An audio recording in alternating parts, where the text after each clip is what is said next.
शौकत तू अफसाना तो एक सुनिया होना अदब के नसर के लिखे जाए। मैं कोशिश ये करना हुन्ना मैं कई बारी ना आज़ाद नज़म ही सुनी होनी मैं किसी ने वेरवा करा जो अदब तो पुछेगा ना मैं दसागा।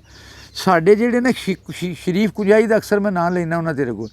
शरीफ कुंजाई एक इंज दे लखारी ने भी अल्लाह के बजुर्ग। मैं पहला ना नज़म सुनाने तो पहला ना माड़ी जी एक गल करना वो मोड़ते तो होंगे ने भी शौकत कमर ने दोवां दे मुतलक दस्सिया सी मुनीर नियाजी ते शरीफ कुंजाई दे। शरीफ कुंजाई जेह्ड़ा ना उहदे वास्ते शौकत कमर एक मुर्गा बना के देन लगा तो उन्हें आखिया शौकत कोई नहीं मैं इन्नी खा के वो मंगण वाले दे दे।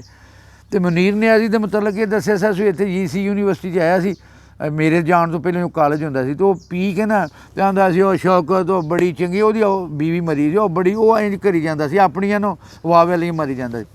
शहर तो भी बड़े चंगे ने पर जिहड़ी जिंदगी शरीफ कुंजाई दी है ना वो बड़ी मैं उहदे तो मुतसर हो के ना वो इहो जिहियां आज़ाद नज़मां लिखदा भी शरीफ है भाई तू 50 दा है नां तेरा शरीफ है। बड़ी मैनूं वो नज़म प्यारी लगी तो मैं भी ये नज़म लिखी है तो इंज अफसाना है। अफसाना हुंदा कि तखयलाती दी कहानी वो नावल एक वड्डा हुंदा ओहदा एक हिस्सा ओहदे नाल दे इंज मंजूम अफसाना ही समझ लो तो एहदा मैं अनवान रखिया लिखे लेख। मैं अज ना लिखे लेख ना किस वो मैं शौकत तो सुनावांगा उम्मीद है तेनों पसंद आएगी तो बड़ी टिक के ना ये पुरानियां यादां मेरे च आ जाणगियां।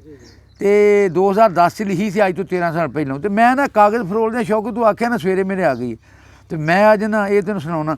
अल्लाह तेनों सुख देवे होर जींदा रहो वसदा रहो तो मेरे जेह्ड़े सारे भरा ने वो जेह्ड़ा खास करके है ना साडा वारस वो राजी हो जावे। वो ये आंदा आंदा टेक के पढ़िया कर डांगा वाले तेरे मगर लगे ने कोई वो मैनू आंदा आंदा डांगा वाले तेरे मगर लगे ने तो मैं अज ना सिर तेरा 5-7 मिनट टाइम तो लग जाएगा पर ये ओहदा ना फैसल बेली एक वार फैसल है ओहदा वार टीचर है ओहदा वारस दा बेली वो आंदा आंदा दवा दवा कहानी मुकाया कर तो मैं ये आना भी जिन्ना सानू 7-8 ने सुनना ना उन्हें साड़ी टिक के उन्हें भी गल सुन लैनी। अल्लाह उन्हें सारे खुश रखे तो मैं शुरू करन लगा जी लिखे लेख। उन्हें मैनू पुछया ए वीरा तेरा हाल की है उन्हें मैनू ये ना इंज करो मैं शरीफ कुंजाई तो मुतसर होकर लिखी। उन्हें मैनू पुछया ए वीरा तेरा हाल की है खैर नाल वसना है बाल बच्चे ठीक नहीं। उन्हें मैनू पुछया है शौकत आज़ाद नज़म है तेनों चस आएगी वजन तो नहीं अगे पिछे होएगी फाइलोन इत्थे वजन ते रहेगी। उन्हें मैनू पुछया ए वीरा तेरा हाल की है खैर नाल वसना है बाल बच्चे ठीक नहीं। दस्सिया ए मैं दस्सिया मैं खैर सारी अपनी सुना तू दस्सिया मैं खैर सारी अपनी सुना तू कहन लगी मैं भी तेरे वांगू ठीक ठाक हाँ घर बार खैर ते रब दा आसान है दोवें वेले लब्बी रोटी हक ते हलाल दी दोवें वेले लब्बे रोटी हक ते हलाल दी। सत्ते मैनू खैरां ने ते अट्ठे पैर खुशां सत्ते मैनू खैरां ने ते अट्ठे पैर खुशां सोने रब दी रज़ा ते ये मैनू दस के ते ओ चली गई सी ये मैनू दस के ते ओ चली गई सी ते मैं फिर सोचां दे समुंदरां च डुੱਬਿਆ सोचां दे समुंदरां दी तह विच जा के ते जिंदगी दी एक मैं पुरानी जी किताब लभी जेड़ी कोई 45 वरे पहलां लिखी गई सी जेड़ी कोई 45 वरे पहलां लिखी गई सी पहले ही सफ़े दे उत्ते झात जदों पाई सी।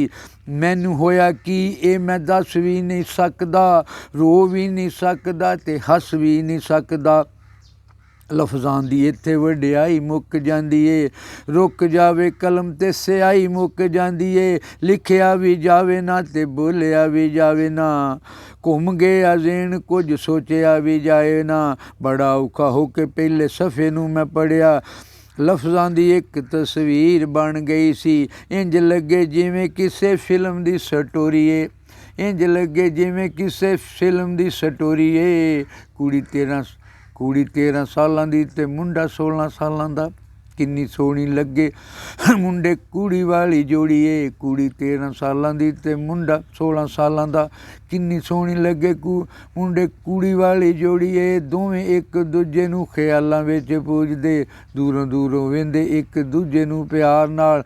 ਕੁੜੀਏ ਦਲੇਰ ਮੁੰਡਾ ਬੜਾ ਸ਼ਰਮਾਊ ਏ, ਜਦੋਂ ਵੀ ਪਿਆਰ ਨਾਲ ਕੁੜੀ ਨੇ ਬੁਲਾਇਆ, ਮੁੰਡਾ ਬੜਾ ਘਬਰਾਇਆ।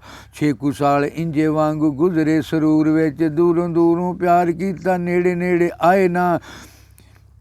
ਇਸ ਅਫਸਾਨੇ ਵਿੱਚ ਆਇਆ ਮੋੜ ਇੰਜ ਦਾ, ਕੁੜੀ ਦਾ ਵਿਆਹ ਹੋਇਆ, ਉਹ ਸਹੁਰੇ ਟੁਰ ਗਈ, ਮੁੰਡਾ ਰੋਂਦਾ ਰਹਿ ਗਿਆ। ਮੁੰਡਾ ਰੋਂਦਾ ਰਹਿ ਗਿਆ, ਡੋਲੀ ਖੇੜੇ ਲੈ ਗਏ, ਰਾਂਝਾ ਸੋਚਦਾ ਹੀ ਰਹਿ ਗਿਆ। ਵੇਖਿਓ ਬਗੈਰ ਜਿਹੜਾ ਬਚ ਨਹੀਂ ਸੀ ਸਕਦਾ, ਦਿਲ ਵਾਲੀ ਗੱਲ ਜਿਹੜਾ ਦੱਸ ਨਹੀਂ ਸੀ ਸਕਦਾ, ਹੋ ਕੇ ਮਜਬੂਰ ਯਾਰ ਗਮ ਨੂੰ ਬਣਾ ਲਿਆ, ਹੋ ਕੇ ਮਜਬੂਰ ਯਾਰ ਗਮ ਨੂੰ ਬਣਾ ਲਿਆ। ਭਾਈ ਵਾਲੀ ਦੁੱਖਾਂ ਦਰਦਾਂ ਤੇ ਪਾਈ ਦੁੱਖਾਂ ਦਰਦਾਂ ਤੇ ਪੀੜਾਂ ਨਾਲ, ਹੋ ਕੇ ਮਜਬੂਰ ਯਾਰ ਗਮ ਨੂੰ ਬਣਾ ਲਿਆ। ਪਾਈ ਦੁੱਖਾਂ ਦਰਦਾਂ ਤੇ ਪੀੜਾਂ ਨਾਲ, ਇੰਜੇ ਵਾਂਗੂ ਕਈ ਵਰੇ ਜ਼ਿੰਦਗੀ ਦੇ ਬੀਤ ਗਏ। ਆ ਗਿਆ ਰਾਮ ਭੁੱਲ ਪਿਆਰ ਦੀ ਕਹਾਣੀ ਗਈ, ਮੁੰਡੇ ਦਾ ਵਿਆਹ ਹੋਇਆ, ਬਾਲ ਬੱਚੇ ਜੰਮ ਪਏ। ਘਰ ਦੇ ਸਿਆਪਿਆਂ ਤੋਂ ਵੇਲ ਨਹੀਂ ਸੀ ਮਿਲਦਾ, ਘਰ ਦੇ ਸਿਆਪਿਆਂ ਤੋਂ ਵੇਲ ਨਹੀਂ ਸੀ ਮਿਲਦਾ। ਇਸ਼ਕ ਤੇ ਪਿਆਰ ਸਾਰਾ ਵੇਲਿਆਂ ਦਾ ਕੰਮ ਏ, ਇਸ਼ਕ ਤੇ ਪਿਆਰ ਸਾਰਾ ਵੇਲਿਆਂ ਦਾ ਕੰਮ ਏ। ਮੁੰਡਾ ਕੁੜੀ ਦੋਵੇਂ ਇੱਕ ਦੂਸਰੇ ਨੂੰ ਭੁੱਲ ਗਏ, ਜਵਾਨੀਓਂ ਵੀ ਢਲ ਗਏ। ਮੁੰਡਾ ਕੁੜੀ ਦੋਵੇਂ ਇੱਕ ਦੂਸਰੇ ਨੂੰ ਭੁੱਲ ਗਏ, ਜਵਾਨੀਓਂ ਵੀ ਢਲ ਗਏ। ਮੁੰਡਾ ਹੁਣ ਚਾਚਾ ਲੱਗੇ, ਕੁੜੀ ਮਾਸੀ ਬਣ ਗਈ।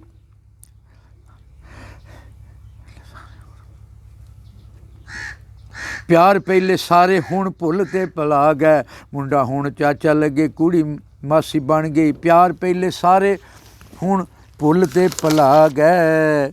ਚੜ੍ਹਦੀ ਜਵਾਨੀ ਵਾਲੇ ਸਾਰੇ ਲੈ ਚਾ ਗਏ, ਚੜ੍ਹਦੀ ਜਵਾਨੀ ਵਾਲੇ ਸਾਰੇ ਲੈ ਚਾ ਗਏ। 32 ਸਾਲਾਂ ਬਾਅਦ ਹੋਇਆ ਰਾਹ ਦੇ ਵਿੱਚ ਟੱਕਰਾ, ਮਾਸੀ ਪੁੱਛੇ ਚਾਚੇ ਕੋਲੋਂ, ਵੀਰਾ ਤੇਰਾ ਹਾਲ ਕੀ ਏ, ਖੈਰ ਨਾਲ ਵਸਣਾ ਏ, ਬਾਲ ਬੱਚੇ ਠੀਕ ਨਹੀਂ। ਚਾਚਾ ਆਖੇ ਖੈਰੇ ਸਾਰੀ ਆਪਣੀ ਸੁਣਾ, ਤੂੰ ਕਿੱਥੇ ਗਈ ਜਵਾਨੀ ਤੇਰੀ, ਕਿੱਥੇ ਗਿਆ ਰੂਪੇ, ਬੁੱਲੀਆਂ ਦਾ ਰਸ ਤੇਰਾ ਕਿੰਨੇ ਲਿਆ ਚੂਪੇ। ਮਾਸੀ ਆਖੇ ਚਾਚੇ ਨੂੰ, ਭਰਾਵਾ ਸਿੱਧੀ ਗੱਲ ਏ, ਤੇਰੇ ਵਾਂਗੂ ਮੇਰੀ ਵੀ ਜਵਾਨੀ ਗਈ ਢਲ। ਬੁੱਢੇ ਵਾਰੇ ਅੱਗ ਨਾ ਜਵਾਨੀਆਂ ਦੀ ਸੇਕੀਏ, ਰਲ ਕੇ ਡਿਜ਼ਾਈਨ ਦੋਵੇਂ ਕਬਰਾਂ ਦੇ ਵੇਖੀਏ। ਤੇਰੇ ਵਾਂਗੂ ਮੇਰੀ ਵੀ ਜਵਾਨੀ ਗਈ ਢਲ। ਮਾਸੀ ਆਖੇ ਚਾਚੇ ਨੂੰ, ਭਰਾਵਾ ਸਿੱਧੀ ਗੱਲ ਏ, ਤੇਰੇ ਵਾਂਗੂ ਮੇਰੀ ਵੀ ਜਵਾਨੀ ਗਈ ਢਲ। ਬੁੱਢੇ ਵਾਰੇ ਅੱਗ ਨਾ ਜਵਾਨੀਆਂ ਦੀ ਸੇਕੀਏ, ਰਲ ਕੇ ਡਿਜ਼ਾਈਨ ਦੋਵੇਂ ਕਬਰਾਂ ਦੇ ਵੇਖੀਏ। ਅਨਵਰ ਵੀਰਾ ਚੁੱਪ ਕਰਕੇ ਤੇ ਲਈਏ ਹੁਣ, ਅਨਵਰ ਵੀਰਾ ਚੁੱਪ ਕਰਕੇ ਤੇ ਰਹੀਏ ਹੁਣ, ਲੇਖਾਂ ਵਿੱਚ ਲਿਖੇ ਹੋਏ ਲੇਖ ਮੰਨ ਲਈਏ ਹੁਣ। ਅਨਵਰ ਵੀਰਾ ਚੁੱਪ ਕਰਕੇ ਤੇ ਬਈਏ ਹੁਣ, ਅਨਵਰ ਵੀਰਾ ਚੁੱਪ ਕਰਕੇ ਤੇ ਬਈਏ ਹੁਣ, ਲੇਖਾਂ ਵਿੱਚ ਲਿਖੇ ਹੋਏ ਲੇਖ ਮੰਨ ਲਈਏ ਹੁਣ। ਲੇਖਾਂ ਵਿੱਚ ਲਿਖੇ ਹੋਏ, ਲੇਖਾਂ ਵਿੱਚ ਲਿਖੇ ਹੋਏ ਲੇਖ ਮੰਨ ਲਈਏ ਹੁਣ, ਲੇਖਾਂ ਵਿੱਚ ਲਿਖੇ ਹੋਏ ਲੇਖ ਮੰਨ ਲਈਏ ਹੁਣ।